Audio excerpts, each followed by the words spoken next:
Welcome. It's an absolute delight to have you back. The National Anti-Illegal Mining Operations Secretariat, NIMOS, has conducted a massive dawn operation at Osino in the Fantiakwa South District of the Eastern Region, leading to the arrest of 36 individuals suspected of engaging in illegal mining activities, which is galamsey. According to NIMOS officials, those apprehended include 32 Nigerian nationals and 4 Ghanaians who were allegedly operating at various illegal mining sites in the area.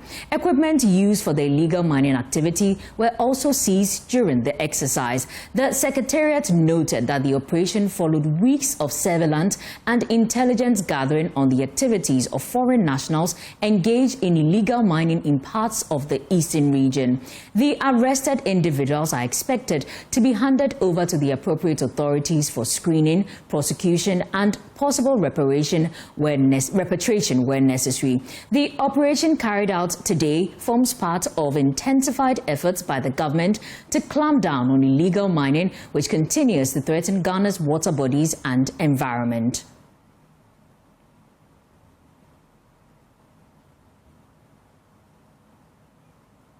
Let's stay a while longer on NIMOS because the Shidiem Youth Association in the Ahafu region has distanced itself, the community, from last week's violent clash between members of the National Anti-Illegal Mining Operations Secretariat and unidentified youth at Bruni Krum. During a press conference on Friday, the association condemned the incident and firmly rejected claims linking Shidiem residents to the attacks on soldiers. So they also emphasized that Shidiem remains a peaceful, law-abiding and community-focused town. I have regional correspondent Emmanuel Edujemfi has more.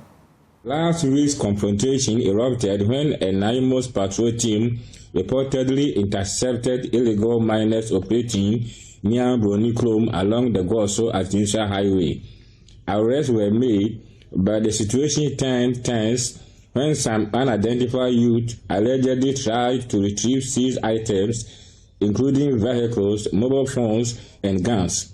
Sani Mohammed is the public relations officer of Shidiem Youth Association. They said Shidiem Youth has been linked some military officials at a certain galamsey site. That was the news. But what they reported is not what happened at Shidiem. The news is different, and what happened at the site is also different. To let the public, and the public knows that we are not engaged in violence. We are not part of that operations. He indicated that none of the people arrested in connection with the alleged illegal mining and NIMOS team attack lived in Shidiem. We can boldly tell you that all those, the video and the audio capture them, none of them is a Shidiem native. No one is a Shidiem native. So we are pleading that we will assist the enemy security organization to investigation so that when Shidiem, our name will remain Shidiem, but not when you mention Shidiem, it will be a violence. Shidiem is peace. Shidiem is peace. Since then, Shidiem, there's nothing has happened. The youth group expressed fear and alarm of possible military retaliation in the community. There is a certain information security that the soldiers will come here to come and discipline us. So we are pleading with the government, we are pleading with the DC, we are pleading with the police and the soldiers that please, we are pleading with them. Those who were captured in that scene are not Shidiem people. Although it happens at Shidiem, that car that was broke is from the Shidiem Jongo chief. The man was trying to send the soldiers away. Authorities say investigations are ongoing to identify those behind the attack. Meanwhile, residents of Shidiem say they remain focused on peace and development. From Shidiem in the Ahafu region, Emmanuel Edujemfi reports for JoyNews. Away from illegal mining, Vice Chairman of the Public Accounts Committee, Davis Opoku Ansah, has taken on Member of Parliament for Goma Central, Kwame Asare, or being popularly known as Kwame A+, over his petition for the committee chairperson to be removed. The MP in the petition to the Speaker argued that Abena Osei Asare must be removed from the Public Accounts Committee because of her role as Deputy Finance Minister of the previous government. Reacting to the call, Empire Akwaiso MP and Vice Chairman of PAC, Davis Opoku, first insisted that the chairperson's stay on the committee does not violate any provisions of the House. The chairman of the Public Accounts Committee, as a member of Parliament who does not belong to the ruling government. But just recently, we changed the standing orders of Parliament. The chairman of the Public Accounts Committee still remains a member of the party, other than the party that has formed government. But however, if the report that is before the House concerns issues that happened during, let's say, the erstwhile administration, and the member who is chairing was part of that government or was part of the party that formed that government, that person steps aside for the ranking member to recite or preside over everything that is happening or the sittings, so that there is not partiality. We take away issues of favoritism and all of that, and that is what we have done in this session. In fact, this is the first time that thing has applied. I mean, hitherto it was just a straitjacket. Once you belong to the opposition, you chair all sittings of PAC. But this time, we have seen a difference, and that is why somebody like my senior Atamil Samuel chaired this session. And so, I mean, it's important that if you're a member of Parliament, you get to appreciate what our standing orders says. 2, what the Public Accounts Committee does is not to deal with individuals. In fact, we even don't deal with governments. And that is why we always say that government is a continuum. So we deal with the institutions of state and how we are able to remedy some of the infractions that we continue to see in the audit report. And so if something happened during, let's say, the MPP administration, and even Abena or myself was the CEO for that matter, I still have a duty as a member of Parliament to scrutinize that report. And you see, in many instances, if you have monitored how Abena operates, she declares her interest in a particular matter. For that matter, she would not want to. For instance, today SNIT was before the House. Abena served on the board of SNIT, and so she decided that she's not going to ask any question that pertains to SNIT. And I think that that is the fairness that she's brought on board. Well, he also insisted that the petition is flawed and must not be entertained by the Speaker. It's unconstitutional, it's unparliamentary, and members of Parliament, if you have something to say about the committee, will be for you to come to the plenary and would want to make your position on the plenary. I mean, seeking to play to the gallery does not help in this matter. He may have, if he knows the rules, then he did this out of mischief. But if he does not really appreciate what the standing orders does, then I think it's important for him to learn. I mean, and that is why we are all here. I mean, I came to this house knowing next to nothing about the standing orders of Parliament. But it takes time, and for you to be diligent and to study and get to know and appreciate what the law says. And so I feel that it's something that should not be given attention. I think what we need is education. And I mean, apart from education, there's nothing that is needed on this matter. I can understand. People are ignorant. People do not know what the standing order says and even what the Constitution of the Republic says. Abena has not engaged in anything criminal. Let's stay at the Public Accounts Committee because the chairperson, Abena Osei Asare, has given assurance that all matters referred to the Attorney General will be prosecuted. She made the remarks as the committee concluded its sitting in Accra for the year.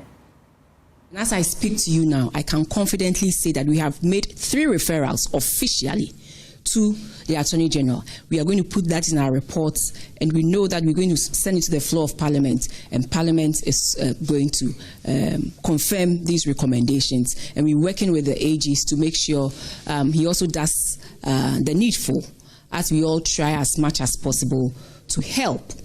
I don't see these things as sanctions, but we are helping everybody who has been put in one position or the other and to effectively carry out his or her mandate. And that is how I see it. So as I speak to you, we have officially referred 3 infractions to the Attorney General for prosecution. Let's now move away from Parliament. The National AIDS and STI Control Program has disclosed that nearly 50,000 female condoms have expired in storage as a result of low public demand. According to health officials, the development highlights deep-rooted social and cultural barriers that continue to discourage many women from embracing the use of female condoms, despite ongoing public education and efforts to promote safer sexual practices. We spoke to some Ghanaians who admitted that they have never seen or used a female condom before, largely because they find it intimidating and feel too shy to even try it. I haven't seen a female condom before, and from your explanation, using it sounds a bit scary. There should be a demonstration or illustration showing how it's used, because I wouldn't know how to use it. My fear is that it might come out after inserting it. However, I would still like to try it since it's something new to me. Yes, I'm scared. I'm afraid that if it's not worn properly, it might go inside my vagina. More advertisements about the availability of female condoms would help. I would definitely like to try it.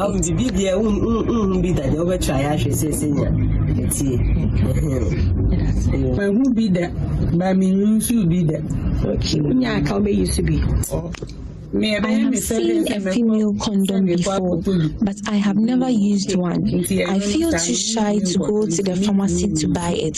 Some of this, I haven't been able to use it. However, I have had one and someone taught me how to use it. I would like to try it. So personally, I haven't used a female condom because I'm too shy to buy it from the pharmacy. Also, I don't mind when a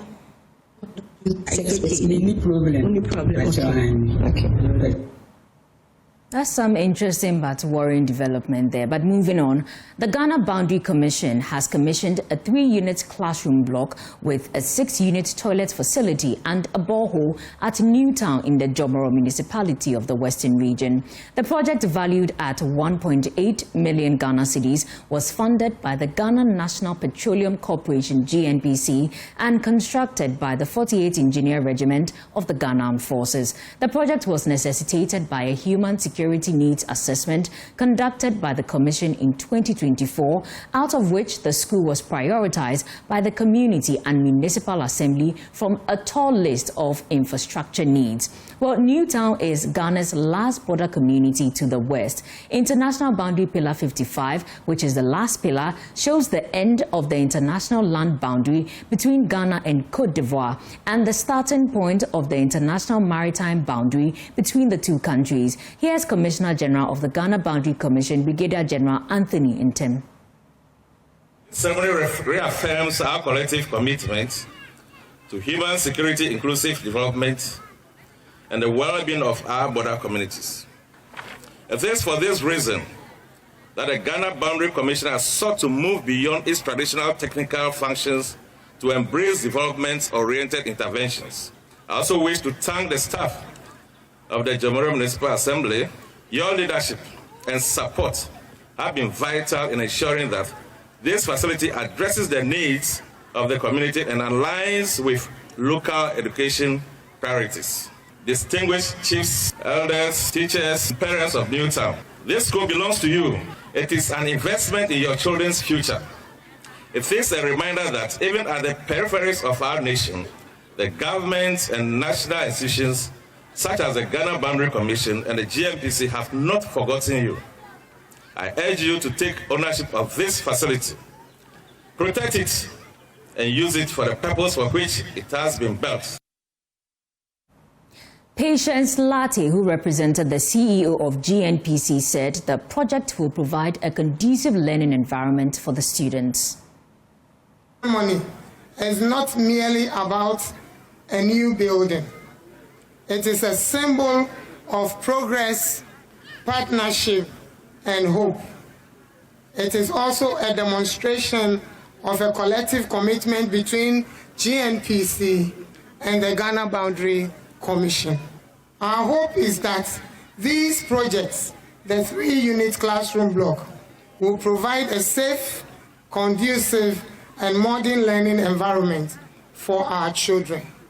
The 6-unit toilet facility will also ensure that both pupils and teachers have access to hygienic sanitation in order to promote dignity, health, and well-being. This project is a testament to the commitment of the Ghana Boundary Commission to foster development in the deprived areas, and we are grateful for their tireless efforts. I would like to extend my heartfelt gratitude to GNPC for fully funding this project. Your investment in education is an investment in the future of our children and our nation. This classroom block and toilet facility will undoubtedly improve the learning environment for our learners, providing them with a safe and conducive space to acquire knowledge and skills. The provision of this infrastructure is a significant milestone for our municipality. To my cherished learners, take advantage of this facility to work harder and achieve your dreams. Your education is key to unlocking your potential and saving the future of our nation.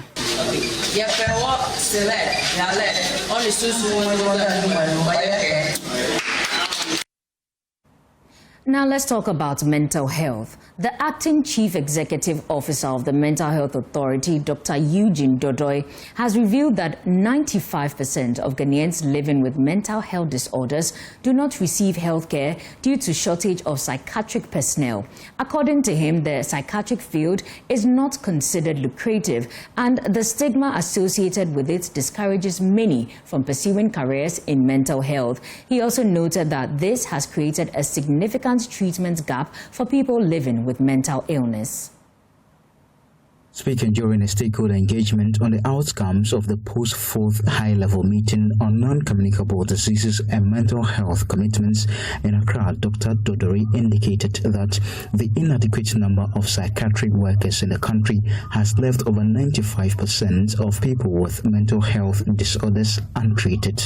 He revealed that the ratio of mental health workers to the population is 1:10,000 people, a figure that falls short of the World Health Organization's recommended standard. Majority of our Ghanaians who get mental illness, up to 90% of them do not get appropriate care. This is because of a myriad of issues. One of them is the fact that we don't even have enough mental health workers. The recommended psychiatrist ratio is about 1 psychiatrist to 10,000 population. There's a gap between the number of practitioners, the number of people who can care for the majority of our citizens who get mental illness. Director for Technical Coordination at the Ministry of Health, Dr. Hafiz Adams, attributed the challenge partly to stigma associated with seeking mental health treatment. Stigma is part of the thing, and you know the mentality. Because of the stigma, some even don't want to go to the health facilities to receive services because they are tagged as, I won't say they don't even know how to differentiate, to say that they are mentally ill. They just consider them as mad people, and so because of that tag, they are unwilling, but themselves, even if they are in a state of going to a health facility for support.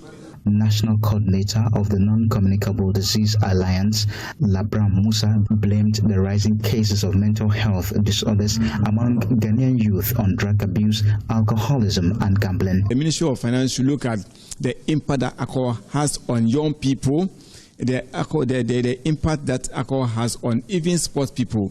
The point for us is any advertisement that would dragging people, young people, to act in a way that does not, inert public health, is a country that will suffer eventually.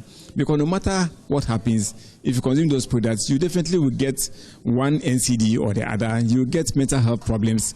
As mental health challenges continue to affect the country's human resource base, the Ministry of Health and other stakeholders are being urged to adopt strategies that will encourage health professionals to develop an interest in psychiatry, ensuring that every person living with mental health condition receive appropriate care. Ramat Bashiru's report for JoyNews read to you.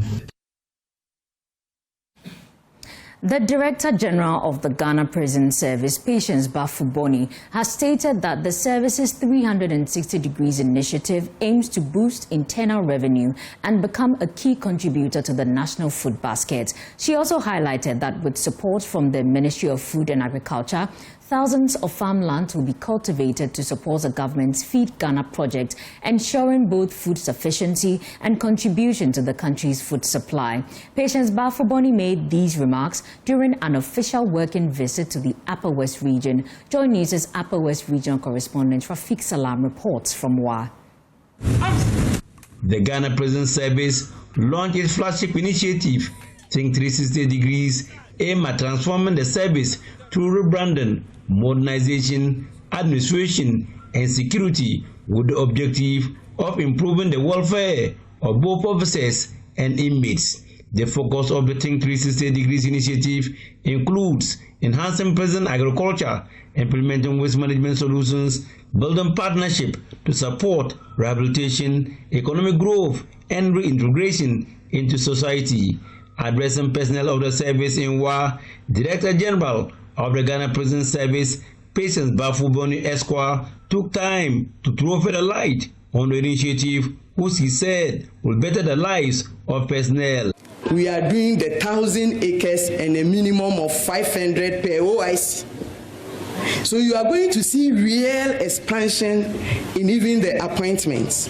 It has been observed that you can get 1,000 acre land, one OIC, the implements are not forthcoming, and at the end of the day, they are tilling a maximum of 80 acres. In this new dispensation, everywhere we have 1,000, we are going to divide it into two. So it will be 500 per OIC with your staff, another 500 per OIC with your staff, and we tool all of you to do the production. Patience Bafuboni Esquire asserted that with mechanized agriculture, it will enable them to contribute their quota to the national food basket and boost their internal generated funds. We want to be the service that is boasting that we are a major contributor to the national food basket. We want to prove to the system that we are capable of generating our own IGF. Upper West Regional Minister Charles Wongo Pozun pledged the commitment of the Upper West Regional Coordinating Council to support the prison service to enable it execute its mandate. I wish to assure the Ghana Prison Service of the continuous support of the Regional Coordinating Council in all efforts aimed at improving correctional service in the Upper West region. On this note, I once again congratulate the Director General and the entire Prisons Administration for this laudable initiative. I have no doubt that the Ghana Prisons 360-degree policy will mark the beginning of an era of transformation in service. The Director General of the Ghana Prison Service earlier called on the Upper West Regional Minister at his office. Reporting for JoyNews, Rafiq Salam. Wow. The Economic and Organized Crime Office has arrested 320 individuals alleged to be involved in human trafficking and recruitment scam at separate locations in the Ashanti region. The Anti-Human Trafficking Unit of Yoko, after screening the individuals, identified 295 as victims of the alleged human trafficking, while 25 were deemed potential suspects who allegedly lured the victims into a fake business scam under the guise of QNet. The arrest follows several months of investigation by the office to clamp down on what they describe as the largest anti-human trafficking operation recorded in the country.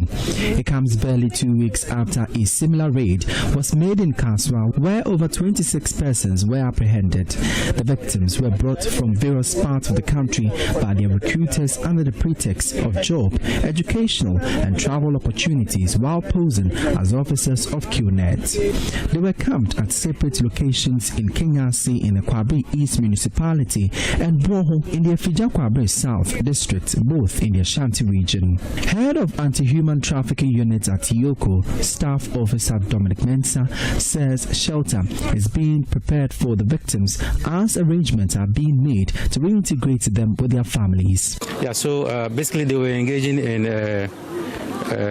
employment scam in the name of QNet and also human trafficking, because some of them, they told them that they were taking them to the various places, and then they go here, they told them no, that agreement doesn't exist anymore, and that there's a business in the form of QNet that they have to engage in. So far, the victims that we have are all Ghanaians, and most of them are from the northern part of Ghana. The victims, we first of all have to get shelter for them. Make sure they are okay by way of feeding and medication and all that. Then after that, we have to liaise with their families to ensure that they are properly reintegrated with their families. And what we've realized is that most of them have been indoctrinated to believe in what they are doing. So even when you're advising them, they find it very difficult to understand you. However, the 25 suspects will be subjected to further investigations. Head of Compliance at QNet, Theodosia Nana Kwote, expressed concern about the continuous use of the institution's name in such fraudulent activity. It's quite heartbreaking because I see a lot of young people whose lives are hanging in the balance because they believed in something that is not true. So it's quite heartbreaking. Thankfully, there's help. Thankfully, we have come here. We are helping. IOCO is going to screen. We are going to send them back home and train them. We're not just going to leave them to go. We're going to tell them exactly what the company is about. Who knows? They may get redemption after all. They will find the actual way, the real way of doing the business, and will benefit from the business. That is what we are here for. We are here to raise people up. We are raising ourselves. We are helping others to rise up in life, and we are hoping that this exercise will be a step towards that success story. For JoyNews, my name is Emmanuel Frank. We'll take a quick break here on Joy Newsroom. We'll be back with more. Please stay with us. Welcome back. This is still Joy Newsroom. Doctors at public health facilities nationwide are struggling to diagnose and treat patients after medical records dating back to 2020 were lost during the shutdown of the Lightwave Health Information Management System. The government plans to replace it with the Ghana Health Information Management System, citing contractor failures to map over 900 health facilities and some other breaches. The 3-week shutdown is forcing health professionals to rely on exercise books and manual records, increasing the risk of misdiagnosis and also poor patient care. Emmanuel Bright-Kweku reports. For at least 3 weeks now, health professionals across Ghana's public health facilities have had to bear the drudgery of manually entering data of patients. From resorting to folders and exercise books, the shutdown of the Lightwave Health Information Management System is presenting dire consequences to the health sector. Aside from the long winding queues witnessed at the hospitals as patients seek medical care, a stark reality of medical data loss is threatening quality healthcare delivery. Dr. Elliot Cranton-Tano is a nephrologist at the Konfanoti Teaching Hospital. He highlights the challenges the situation is posing to his work. And we have to virtually tell the patient that, listen, we are unable to assess, so those of you who have ever come, you may have to go. And those who remember your medications, they will be able to now write your own medications. Now the question is, for me as a nephrologist, whatever has happened to your kidney function, whether it's improving or getting worse, I will be able to tell if I'm able to see what your last lab result was. But now, even if you present today and your creatinine is say 200, the question is, I cannot be hard on you because I don't know whether you have come from 300 to 200 or you have probably from 100 to 200, if you understand what I'm trying to say. So the difficulty is the fact that if you don't have the record, you will not even know what you are managing because you don't know the diagnosis. The diagnosis is not in our heads. This is on OPD basis. Let's come to admissions. It's even worse. On admission now, currently, we are writing in exercise books. In fact, when they brought the exercise book at first, I mean, some of us thought, okay, maybe it's just for a few days. And for some time, it's exercise books. Because technically, everybody listening to this or watching this should bear in mind that it is your mother, it's your father, it's yourself and your data that is at risk. So there has to be a way that we will be able to get this data to be able to help the patient. Otherwise, our hands are tied. Health Minister Kwabena Mintah-Kando announced plans by the government to introduce a new system, the Ghana Health Information System, after he found the contractors of the old system failed to deliver on their mandates. But these questions continue to linger on the minds of the health practitioners. So now the question is, we have LIMS cards for these patients. Are we going to now get new cards for these ones? How do we link the new cards to the GIMS card and be able to ensure there's continuity of care? Why we have folded. And again, for me, it's disappointing that gone are the days when we were using folders. I think now the folders are becoming more reliable because now we're going back to the exercise book, which is like the folder, than when now we are using electronic medical records, which was supposed to be more reliable. That one day a company says, or maybe a government says, okay, now I don't want this old one again, and then or a new one comes and says, okay, I also don't want GIMS because there was whatever I just like. Then what are we doing to ourselves as a country? And this medical record or data of our patients, it's sacrosanct. It's like so important. Without the data, we are useless. We cannot manage them. The situation is also threatening data for medical research. To make matters even worse, there are a lot of studies that are going on that requires this data. All right, so there are researches that are more of retrospective data where we can go onto the system and we know it is there, so we can at least follow up a patient for 5 years or 3 years or 2 years. Now, where is the data? So a lot of grants or a lot of research that are relying on these data are going to suffer. For the medical officers, they want an immediate restoration of the data system to better manage their patients. For JoyNews, my name is Emmanuel Bright-Kweku. Away from health, before the sun rises, groups of school children can be seen making their way through the dark hours of dawn and often on dangerous streets trekking to school. Some accompanied, others not, and some others acting as supervisors of their younger siblings. This is the daily reality and has called for urgent action to be taken to ensure the safety and academic well-being of children. Geoffrey Azuri and Bragu Sarah Jr. have more in this story.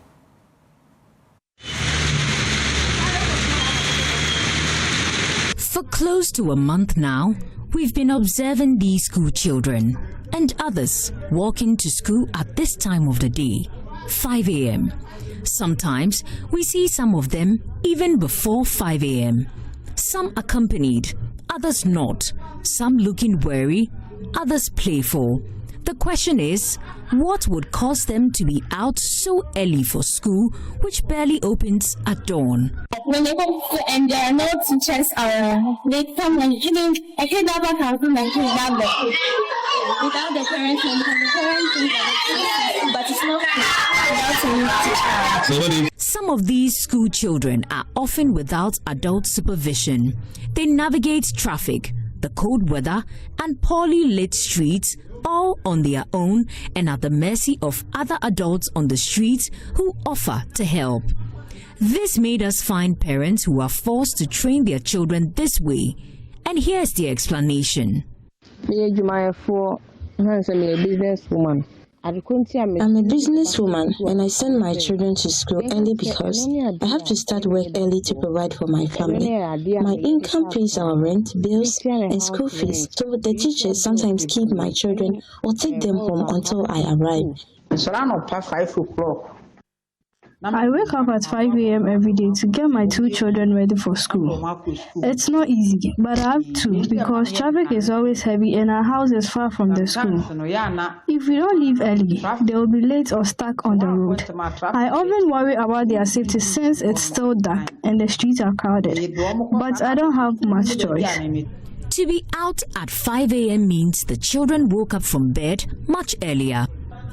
According to the headmistress of Salient Junior College at Shama in Takrade in the Western region, some children arrive at school as early as 5 a.m.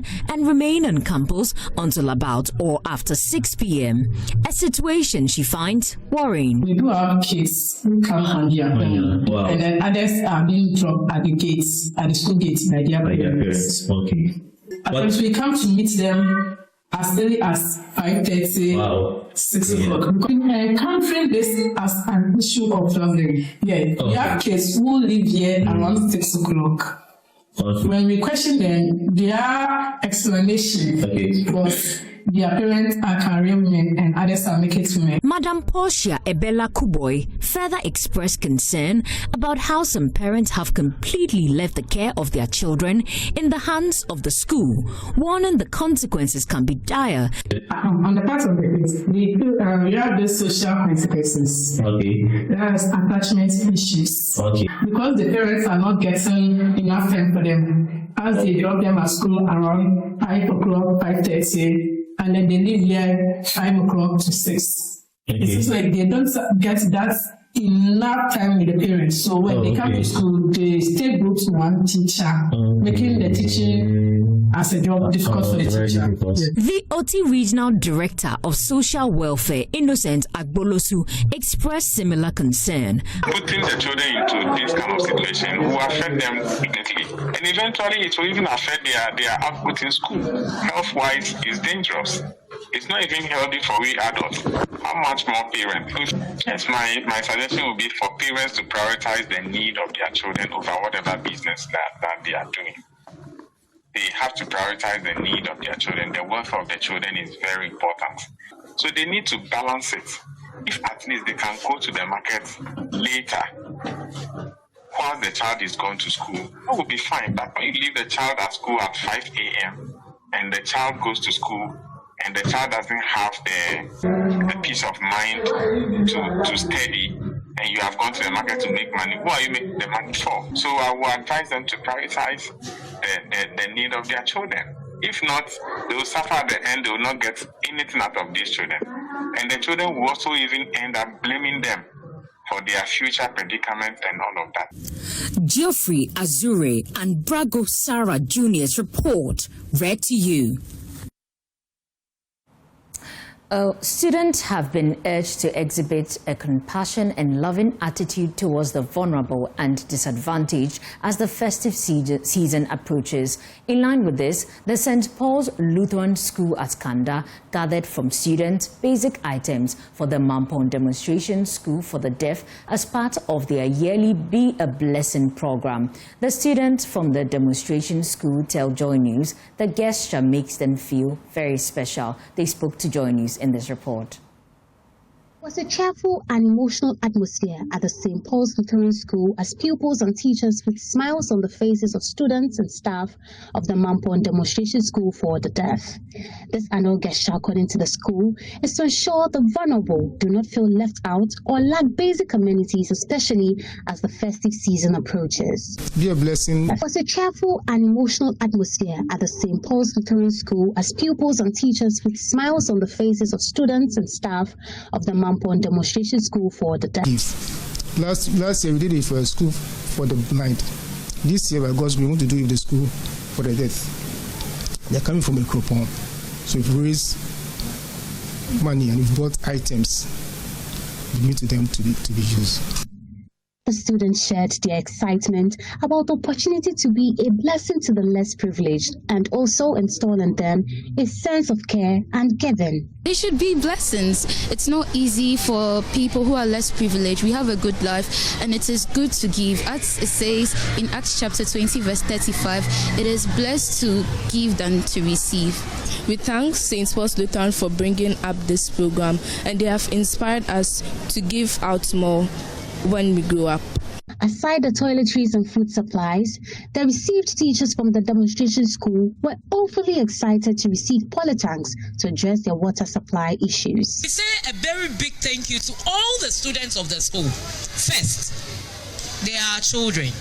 We say a very big thank you.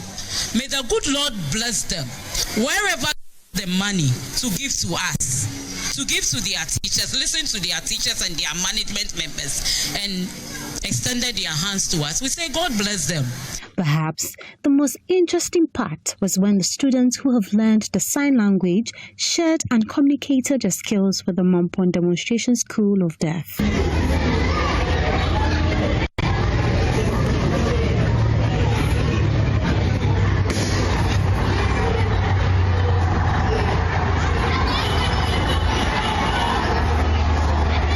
For St. Paul's Lutheran School, be a blessing. It's not just a day of giving.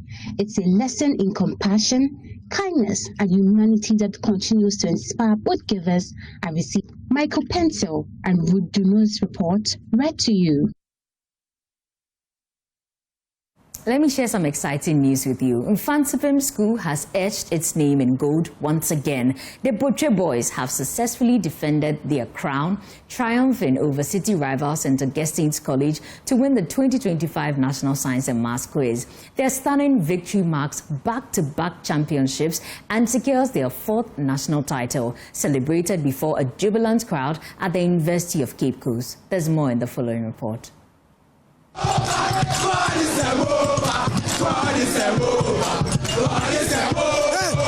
As red and white flags waved proudly and chants of God is Emoba echoed through the auditorium, the champions lifted the trophy high, smiles wide, hearts full. It was a moment of pure joy and history in motion as Mfantipim School's victory over city rivals St. Augustine's College and Opokuwari reaffirmed their dominance in the realm of academic excellence. This victory makes Mfantipim only the second school after Presec Legon to have successfully defended the NSMQ title. You know, like I always say this is Mfantipim. When you come to the central region, you cannot have a contest here and then tell me that some school like OWAS, what's OWAS? I don't know. Some school like Opokuwari will come, like, bro, this fucking not true. But you didn't compete with Presec, so why Presec? Nah, you see, they talk too much. Presec, they like talking. Presec will be coming again. We'll be back to back for 10 years. Back to back, 10 years. Presec is not coming. Forget. Back to back to back to back. Proud moments for family members of the Butcher contestants who beamed with excitement after their sons and brothers delivered the school's fourth national title. Frankly speaking, I feel great. I feel so happy that today has happened to see Ahmed Tijani represent Mfantipim, represent his community, represent everybody, in Ghana. I mean, it's something that we need to be proud of. Okay, so these are the family members of Tijani. I've also been speaking to Mohammed's mother very soon. But tell me more, how are you so feeling? We are so happy. We are so happy for this day. And we say, Alhamdulillah, Alhamdulillah. I will say, God is a Moba. God is a Moba. Alhamdulillah, Alhamdulillah. We say Alhamdulillah in the first place. Allah deserves all the thanks. He has protected our boy. He has given him the knowledge. He has given him the courage to represent the school, to represent the family, to represent the entire Ugwa community. And we are very, very excited that he is part of a school that has made history today, back-to-back win. And we are very, very excited. But across the other side, it was an emotional scene at St. Augustine's College. Tears and heartbreak as they fell short in back-to-back finals against their city rivals. Well, that was what is in every Augustine's mind. That even if you're going to lose, you're not going to lose to betray. Again, but we did, and it's very, very heartbreaking. That is what is breaking each and everyone's hearts. That even if we are going to lose, we are not going to lose to Betray, but unfortunately we did, and I mean that is the sad part. And for Opokuwari School, as the wait drags on, the pain only deepens. What is over NSMQ? NSMQ is just something that they do yearly. What is more important than NSMQ? You know, there are some contestants, right? That win the Imbebununa. Yeah, he was a very good contestant for Addis. But if you pass your what's right and you don't win NSMQ, it doesn't matter. But if you pass if you win NSMQ for your school and you lose the what's the school will have to wait another year without a title, extending their 23-year drought. Reporting for JoyNews, I am Collins Frimpong. The grand finale of the 2025 National Science and Maths Quiz was more than just a battle of brains. It was a collision of color, sound and spirit as fans of Infantsipim, St. Augustine's and Opokuwari turned the quiz auditorium into a theatre of tradition, pride and rhythm. Abena Osei has more in the following report. Every year, the National Science and Maths Quiz crowns a champion, but the true magic often happens off stage in the stands, in the chants, and in the hearts of those who came not just to watch, but to belong. Today, we are not counting points or equations, we're counting energy.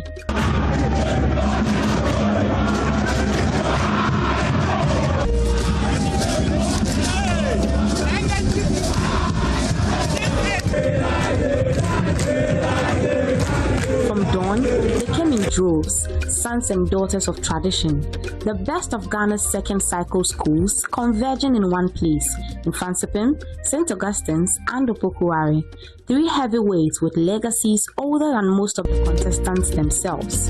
And while the trophy was at stake, our gaze was elsewhere. Who really owned the crowd? Who had better fans? We measured it in 4 ways: organization, energy, resilience, and numbers. From the moment the gates opened, it was clear Betray and Ogasco were in a league of their own. Owas came strong.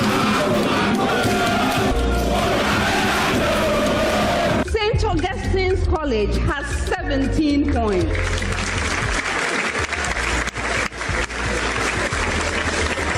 When round 1 began, Betray led on the scoreboard, but in the stands, Ogasco led the symphony.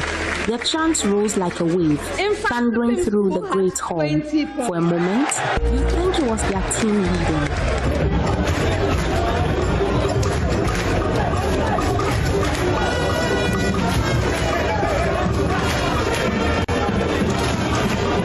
By round 2, their praises had pushed them to first place. The atmosphere shifted. Betray's section looked shaken, disorganized, their spirits momentarily lost. From their faces, you'd think the contest was already over. Then came the problem of the day, a twist that favored Infantsipim. So I am giving you 6. As if awakened by divine intervention, the Red Army of Betray roared back to life. Ogasco, undeterred, kept their faith, their leaders rallying them in a song, pleading for one more miracle. But on a night when the gods were red and black, rounds 4 and 5 sealed the fate for all. Mohammed. Billion. Yes. Infantsipim's dominance silenced the chants, and even the most resilient Auguscan spirits began to fade. Still, if passion alone could win trophies, Ogasco would have lifted 2. Betray may have won the contest, but they could have cheered louder, longer, stronger. In the end, it wasn't just a science contest, it was a festival of sound, color, and emotion. Proof that the NSMQ, even in losing, there's beauty, pride, and rhythm. Abena Osei, JoyNews, Cape Coast.